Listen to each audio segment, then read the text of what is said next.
प्यारे विद्यार्थी नमस्कार। आज मैं प्रेजेंट टेंस के अफर्मेटिव सेंटेंस के बारे में बात करूंगा। उससे पहले विद्यार्थियों मैं आपकी जानकारी के लिए बता दूं कि हम लोगों ने प्रेजेंट टेंस की जो हिंदी वाक्यों की पहचान है, अंग्रेजी वाक्यों के जो एडवर्ब आते हैं उनके बारे में, और प्रेजेंट टेंस में जो भी हेल्पिंग वर्ब यानी सहायक क्रिया के रूप में जिन वर्ब का प्रयोग किया जाता है उसके बारे में हम लोगों ने पिछले वीडियो में बात की। इसके अलावा कुछ वर्ब भी आपको प्रोवाइड करवाई जिससे कि आपका कंसेप्ट तैयार हो गया होगा। आज विद्यार्थियों हम बात करेंगे एक टेंस के एक पार्ट की जिसका नाम है प्रेजेंट सिंपल टेंस। और वैसे ऑलरेडी आप सभी को पता है कि प्रेजेंट के भी चार भाग होते हैं, पास्ट के भी चार होते हैं और फ्यूचर के भी चार होते हैं, जिसमें present simple, present continuous, present perfect और प्रेजेंट परफेक्ट कंटिन्यूअस है जो आते हैं। उसी प्रकार विद्यार्थियों वाक्य भी यदि हम बनाते हैं तो वाक्य भी है जो चार प्रकार के वाक्य है जो बनते हैं, जिसमें पहला वाक्य है जो आता है जिसका नाम है अफर्मेटिव सेंटेंस। तो विद्यार्थियों अफर्मेटिव सेंटेंस का अर्थ क्या होता है, सबसे पहले दिमाग में हमारे ये प्रश्न होता है। तो विद्यार्थियों अफर्मेटिव का अर्थ होता है अफर्मेटिव, इसको बोलते हैं अफर्मेटिव। अफर्मेटिव सेंटेंस का अर्थ होता है विद्यार्थियों वाक्य। अफर्मेटिव का अर्थ होता है विद्यार्थियों सकारात्मक। क्या अर्थ होता है? सकारात्मक, यानी पॉजिटिव कह सकते हैं इनको, पॉजिटिव कह सकते हैं यानी सकारात्मक, और सेंटेंस यानी वाक्य। तो विद्यार्थियों हम सकारात्मक वाक्य का सीधी कहें तो जिस वाक्य के अंदर सकारात्मकता का बोध होगा, इस प्रकार का वाक्य है जो आपका सकारात्मक वाक्य कहलाता है, वह वाक्य आपका अफर्मेटिव सेंटेंस कहलाता है। जैसे सकारात्मक वाक्य कौन हो सकते हैं, जैसे मैं आपको एक दो वाक्य बोलूं उसमें से आप स्वयं को पहचान करना है कि इसमें से सकारात्मक वाक्य क्या है और नकारात्मक वाक्य क्या है। उसी प्रकार से मैंने विद्यार्थियों बोलिया राम दूध पीता है और एक वाक्य बोल दिया मैंने राम दूध नहीं पीता है। तो आप श्योर कहेंगे कि राम दूध पीता एक प्रकार का सकारात्मकता का भाव आ रहा है और एक में नहीं का प्रयोग हो रहा है, यानी इसमें नकारात्मक भाव आ रहा है। इसे स्पष्ट होता है कि राम दूध पीता एक प्रकार का सकारात्मक वाक्य है। चलो विद्यार्थियों जहां तक मेरा मानना है कि सकारात्मक वाक्य के बारे में आप सीख गए होंगे, लेकिन सकारात्मक वाक्य को बनाने के लिए क्या हमारे पास फॉर्मूले की आवश्यकता होती है। वैसे ऑलरेडी कोई भी हिंदी वाक्य को हम लोग अंग्रेजी बनाते हैं तो हम लोगों को सबसे पहली बात यह है कि हम लोगों को एक फॉर्मूला थोड़ा सा दिमाग में रखना होता है, लिखना होता है, दिमाग में रखना होता है। जैसे मैं बोलूं विद्यार्थियों राम, जैसे मैं हिंदी वाक्य की बात करूं तो मैंने लिख दिया यहाँ पर राम विद्यालय जाता है। कहां जाता है? विद्यालय जाता है।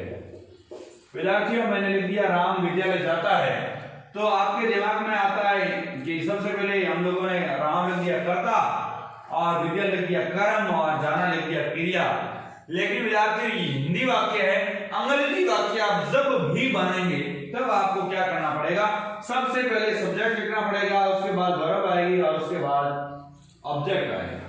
ध्यान दीजिएगा विद्यार्थियों, गहराई से सोचिए और ये चीजें जरूरी है। अपने दिमाग में एससीवीओ को बिठा लें। यदि कहीं हेल्पिंग वर्ब आ रही है तो उसका काम अलग है, लेकिन सबसे पहले आप उस सब्जेक्ट का प्रयोग करेंगे, उसके बाद वर्ब का प्रयोग करेंगे और उसके बाद ऑब्जेक्ट का प्रयोग करेंगे। ये आपके दिमाग में प्रश्न है जो आना चाहिए। तो विद्यार्थियों सबसे पहला मैंने शब्द लिखा है सब्जेक्ट। सब्जेक्ट का अर्थ क्या होता है सबसे पहले आपको नॉर्मल वे में समझाऊं, ताकि मेरा एक उद्देश्य है कि प्रत्येक विद्यार्थी को टेंस इस प्रकार से समझ में आ जाए कि कोई भी टॉपिक की बात करें तो उसके लिए फिर हार्ड नहीं होगा, क्योंकि आपका टेंस तैयार है तो आप सब कुछ कर सकते हैं। ये है सब्जेक्ट। सब्जेक्ट का अर्थ होता है कर्ता, किसी भी काम को करने वाला कर्ता होता है। ध्यान दीजिए मैं बोल रहा हूं, लिख लूंगा नहीं, आपको समझा रहा हूं। कर्ता, जैसे राम हिंदी में आप लोगों ने पढ़ा होगा राम करता है, लेकिन अंग्रेजी में इनको बोलते हैं सब्जेक्ट। क्या बोलते हैं?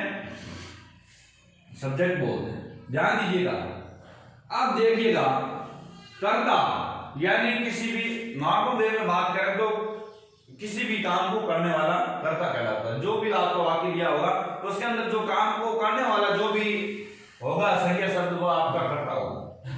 उसी प्रकार से विद्यार्थी यहाँ पर विद्यालय है और एक जाना आ रहा है विद्यालय यहाँ पर विद्यार्थियों ऑब्जेक्ट है, क्या है, ऑब्जेक्ट है, और जाना क्या है, वर्ब है, आपकी क्रिया है। तो आप लोगों को ऐसे ऑब्जेक्ट पहले नहीं लेना, ऐसा नहीं लिख दिया सीधा राम का राम लिख दिया, फिर ऑब्जेक्ट आ रहा विद्यालय का स्कूल होता है और जाने का गो होता है, इस प्रकार का आप वाक्य लिखोगे तो आपका वाक्य गलत हो जाएगा। आप लोगों को क्या करना पड़ेगा, सबसे पहले सब्जेक्ट लिखना पड़ेगा और उसके बाद मैंने बताया था वर्ब लिखना पड़ेगा, यानी गो, और स्कूल का स्कूल। लेकिन विद्यार्थियों खास बात यह है कि राम अकेला है और राम विद्यालय जाता है, प्रेजेंट सिंपल टेंस का सूचक है, प्रेजेंट सिंपल टेंस को इंडिकेट करता है वाक्य। तो आप क्या करेंगे, प्रेजेंट सिंपल टेंस कहता है कि एक वचन के जो भी सेंटेंस एक वचन करता है उसमें जो भी है, जो क्रिया है, जो एक वचन बनाना पड़ता है, यानी यहाँ पर है जो गोज है, जो आ जाएगा। ये चीज खास रखनी है अपने दिमाग में। उसी प्रकार से सबसे पहले मैं फॉर्मूला से बात करूंगा, ये आपको समझ में आ गया होगा कि कोई भी आपको हिंदी वाक्यों में अंग्रेजी बनानी है तो आप लोगों को सबसे पहले है जो सब्जेक्ट लिखना होता है, उसके बाद लिखना होता है वर्ब और उसके बाद लिखना होता है ऑब्जेक्ट।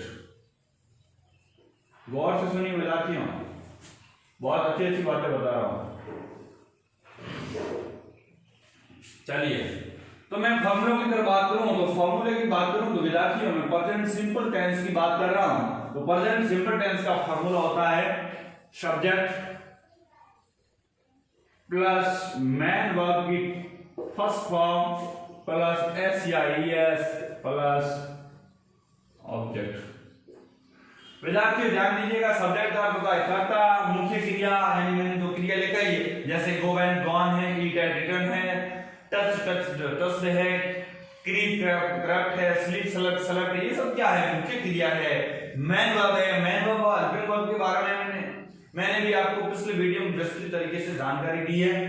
एस या ईएस अलग है और ऑब्जेक्ट का होता है कर्म उद्देश्य विधेय। जो भी आपको वाक्य को पढ़ेंगे उसमें जो आपको ऑब्जेक्ट दिख रहा है वह आपका ऑब्जेक्ट होगा, उसमें जो आपको कर्म लग रहा है वह आपका ऑब्जेक्ट। लेकिन खास बात ये विद्यार्थियों, नोट एस या ईएस का प्रयोग तभी किया जाता है कोई भी क्रिया के पीछे लगेगा। मैन वर्ब के बाद में ऐसे ईएस आ रहा है, इससे और पता लगता है कि ऐसे ईएस का प्रयोग मुख्य क्रिया के बाद में होगा। यानी ऐसे ईएस का प्रयोग नोट में नोट करके लिखा रहा हूं। नोट करने योग्य बात यह है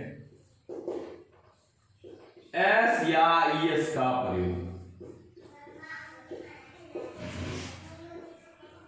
एस या ईएस का प्रयोग तभी किया जाता है जब करता है एक वचन। ईएस का प्रयोग तभी किया जाता है जब कर्ता एक वचन हो।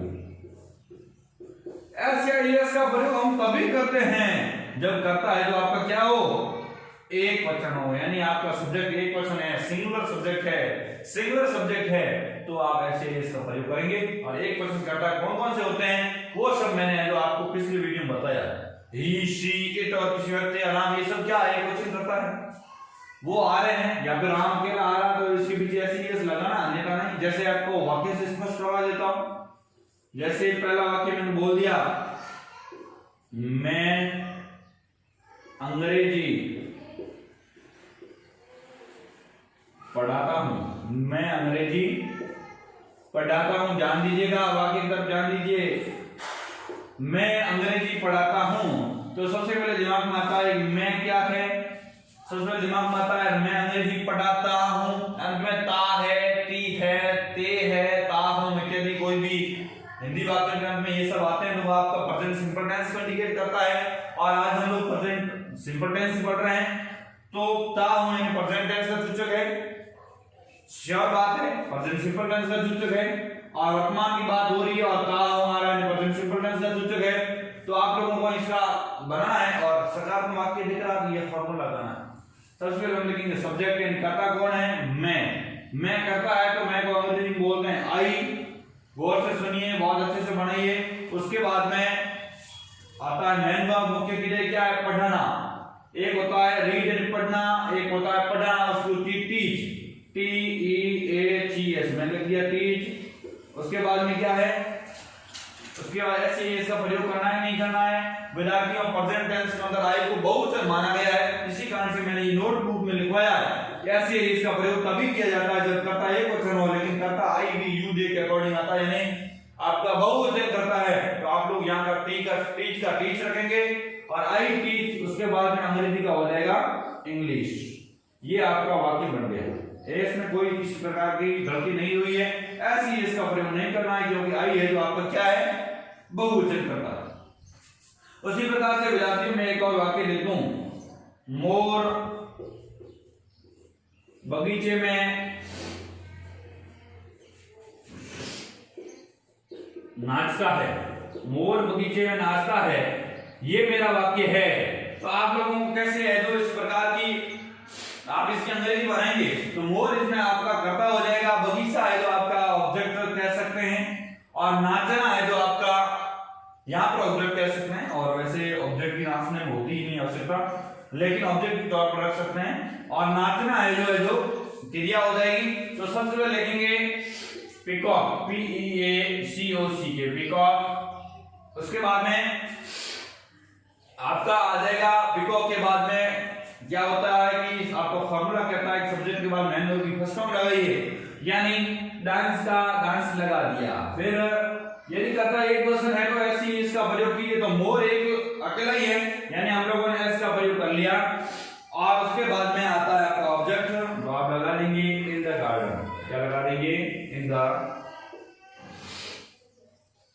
गार्डन, यानी peacock dances in the garden. ये इस प्रकार से आप वाक्य बनाते हैं तो आपका एकदम पूर्ण तरीके से वाक्य सही है।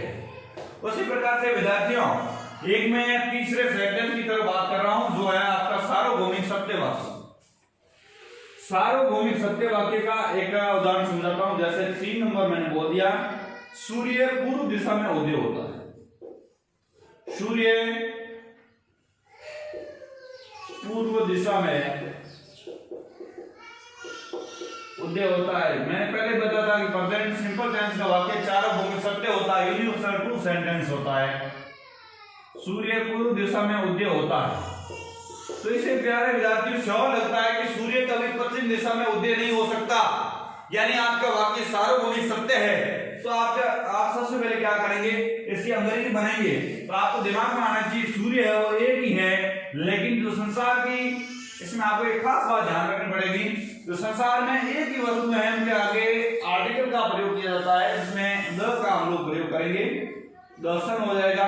फिर सूर्य अकेला ही है, यानी क्रिया तो मैंने की फर्स्ट फॉर्म आनी है, उदय होने को बोलते हैं राइज, RI ऐसे ही। लेकिन ध्यान दीजिएगा सूर्य अकेला ही है, यानी इसके पीछे एस आ जाएगा। और उसके बाद में डायरेक्शन का नाम लिख दो, in the sun rises in the east. इस प्रकार का वाक्य आपने लिखा है तो आपका वाक्य सही है। उसी प्रकार से मैंने लिख दिया, तारे रात को चमकते हैं। चौथा वाक्य, तारे रात को चमकते हैं। ध्यान से सुनिए विद्यार्थियों, आप भी बना सकते हैं। तारे रात को चमकते हैं, तारे को बोलते हैं स्टार। स्टार यानी तारा होता है, लेकिन तारे यानी स्टार्स, बहुत सारे तारे हैं। चमकने को बोलते हैं शाइन, SSI यानी शाइन यानी चमकना। अब देखिएगा स्टार से बहुत सारे बहुवचन है, यानी इसके पीछे ऐसे इसका प्रयोग नहीं करना है। फिर स्टार साइंस एट नाइट, यानी रात को है जो तारे चमकते हैं। इस प्रकार से आप वाक्य बनाते हैं, आपका वाक्य सही है। उसी प्रकार से विद्यार्थियों एक और वाक्य बना देता हूं, क्योंकि मैं अफर्मेटिव सेंटेंस का वाक्य ज्यादा बनाने का मेरा उद्देश्य ये है कि यदि आपको वाक्य बनाना समझ में आ जाता है तो टेंस का कोई भी पोर्शन ऐसा नहीं होगा जो आपको समझ में ना आए। 5वां, जैसे मैंने बोल दिया हम गीत गाते हैं। क्या गाते हैं, गीत गाते हैं। हम गीत गाते हैं, तो आपको दिमाग में रखना है कि हम क्या, हम करता है, गीत क्या है, यहाँ पर आपका कर्म है, और गाना क्या है, आपकी क्रिया है। तो हम का हो जाएगा वी, और उसके बाद क्रिया आ रही है यानी गाना आ रही है, गाना क्रिया होती है सिंग। गौर से सुनिए, बहुवचन है यानी ऐसे इसका प्रयोग नहीं होगा। और ऑब्जेक्ट क्या आ रहा है, वी सिंग अ सॉन्ग, हम क्या गा रहे हैं, गीत गा रहे हैं। बस सेंटेंस को इस प्रकार से जो अपन वाक्य बना सकते हैं। तो विद्यार्थियों एक और वाक्य बनाते हैं, छठा वाक्य। छठा है वाक्य जो बनाते हैं, जैसे मैंने बोल दिया राम, जैसे एक और राम की जगह दूसरा भी लिख सकता हूं, तुम सुबह जल्दी उठते हो। मैंने वाक्य बोल तुम सुबह जल्दी उठते हो, यानी यहां पर आपको क्या करना है, तुम क्या है, यू, उसके बाद क्रिया आ जाएगी गेट अप एंड उठना, जल्दी early early in the morning. ये आपका अफर्मेटिव सेंटेंस हो गया। विद्यार्थियों अफर्मेटिव सेंटेंस के बाद में एक और सेंटेंस की बात करना चाहूंगा, ताकि आपके कंसेप्ट में आ जाए कि अफर्मेटिव क्या और नेगेटिव क्या है। ये पोर्शन जहां तक मेरा मानना है कि आपको समझ में आ गया होगा। एक सेंटेंस इधर रख दूंगा क्योंकि आपके पोर्शन के लिए याद करने की अपने सुविधा चाहिए। दूसरा सेंटेंस है जिसका नाम है नेगेटिव सेंटेंस, और नेगेटिव का अर्थ होता है नकारात्मक वाक्य। इसमें है जो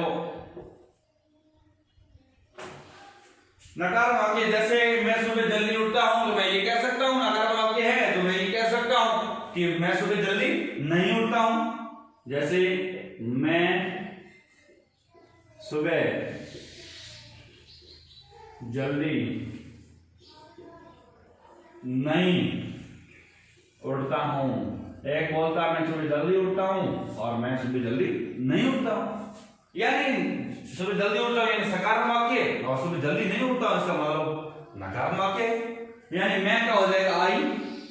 अब देखो थोड़ा सोचो, नेगेटिव का पहले फॉर्मूला बता देता हूं, ये वाक्य तो आपको जानकारी दी, बता दिए फॉर्मूला क्या होता है।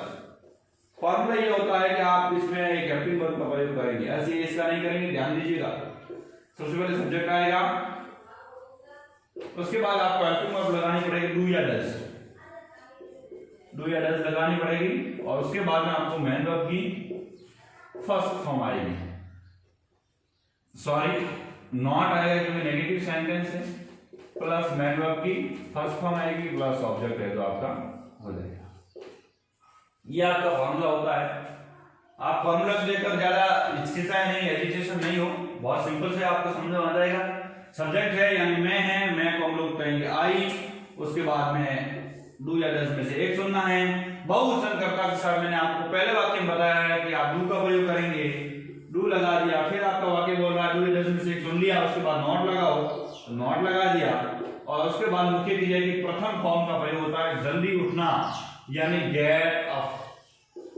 I don't get up early in the morning. इस प्रकार से आप लोग वाक्य बनाते हैं तो वह वाक्य आपका सही है। I don't get up early in the morning, मैं सुबह जल्दी है जो नहीं उठता हूं, ये आपका वाक्य बन गया। उसी प्रकार से विद्यार्थियों एक और वाक्य बना देता हूं जबकि आपका नेगेटिव सेंटेंस समझ में आ जाए। वह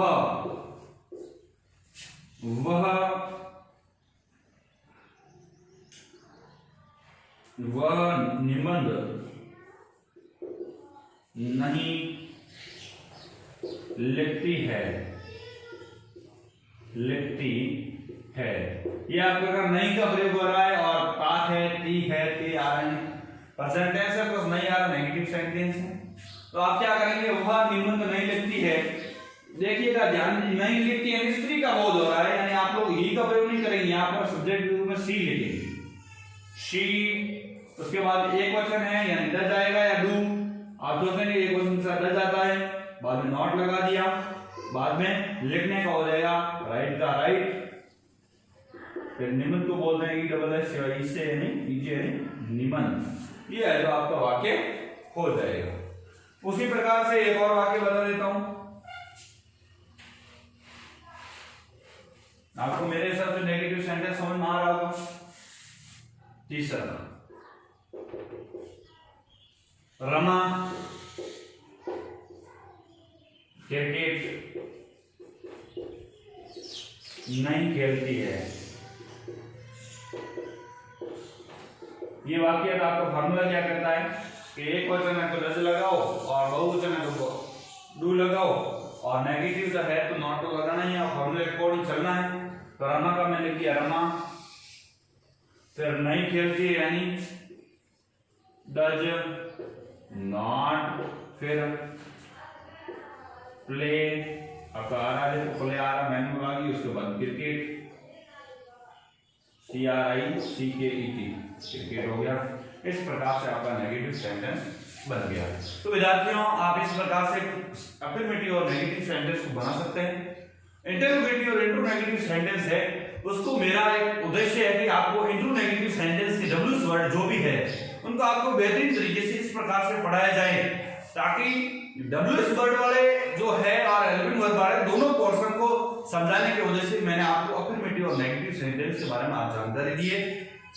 अगले वीडियो की बात करेंगे वो कल करेंगे, यानी अगले पोर्शन की जब भी अपना वक्त आएगा उस वक्त है जो आपको बात करेंगे। लेकिन अफर्मेटिव और सेंटेंस के नेगेटिव सेंटेंस के बारे में इन सब चीजों की यदि आप पूर्ण तरीके से सावधानी बरतते हैं, ध्यान रखते हैं तो एक भी आपका नंबर नहीं कर सकता है, ये श्योर है। लेकिन विद्यार्थियों इसके साथ साथ आपको वर्क का पोर्शन पूरा का पूरा तैयार करें ताकि आप वाक्य बना सकें। अफर्मेटिव सेंटेंस सरल है, नेगेटिव भी सरल है, लेकिन आपको नॉर्मल सा फॉर्मूला अपने दिमाग में है तो आप कोई भी सेंटेंस ऐसे बना सकते हैं। तो आज की क्लास को मैं यहीं क्लोज कर रहा हूं, मिलते हैं कल और याद करते रहिए। शुक्रिया।